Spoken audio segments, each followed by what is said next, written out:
விஜய் ஆண்டனி நடித்த ரோமியோ திரைப்படம் வந்து பார்த்தீங்கன்னா போன வாரம் ரிலீஸ் ஆச்சு.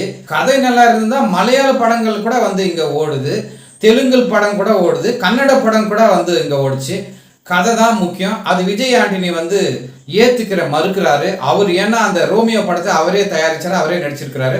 அந்த படத்து மேலே ரொம்ப நம்பிக்கை வச்சிருந்தாரு.